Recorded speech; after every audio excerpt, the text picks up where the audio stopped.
کے ہیں فیصلے یہ بڑے نصیب کی بات ہے۔ نہایت ہی واجب الاحترام محترم ملک فخر زمان عادل صاحب صدر ادارہ مناظر خان دبئی، محترم جناب قابل احترام امجد ارباب عباسی صاحب مرکزی رہنما پاکستان عوامی تحریک اور مری کی معروف سیاسی سماجی شخصیت، محترم جناب شیخ وحید صاحب راولپنڈی کی معروف سماجی سیاسی شخصیت، اور آج کے اس پروگرام کے دولہ میزبان محفل جناب پیر عظمت صاحب جن کی زیر صدارت آج کی تقریب انعقاد پذیر ہے، اور میں خاص طور پر مبارکباد پیش کروں گا محترم حافظ محمد فیاض عباسی صاحب کو کہ جنہوں نے ایک عظیم سماخوان، عظیم عاشق رسول محترم المقام جناب خالد حسین خالد رحمۃ اللہ تعالیٰ علیہ کی یاد میں آج یہ محفل سجائی ہے۔ میں سمجھتا ہوں کہ اس طرح کی محفل کا انعقاد ہونا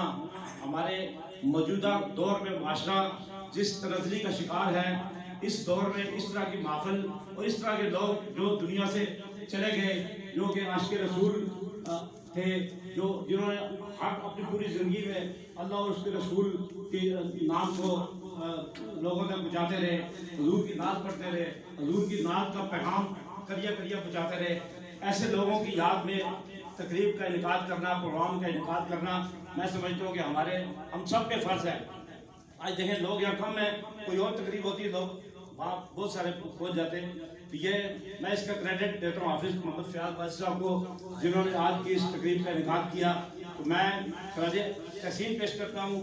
محترم خالد اسماعیل خالد صاحب کو کہ جنہوں نے اپنی ساری زندگی عشق رسول میں گزاری اور عشق رسول کے پیغام کو گلی گلی پہنچاتے رہے۔ تو میں اس کے ساتھ ہی کہ مہمان بہت سارے بیٹھے ہیں تو میں نے بھی جانا ہے، ایک دو پروگرام ہے، اس لیے میں معذرت چاہوں گا فیاض بھائی صاحب کے ساتھ کہ زیادہ ٹائم نہیں دے سکا۔ تو میں شکریہ ادا کرتا ہوں کہ آپ نے ہمیں یہاں دعوت دی اور اس تقریب کا انعقاد کر کے خالد حسین خالد صاحب کو خراج تحسین پیش کیا۔ بہت شکریہ۔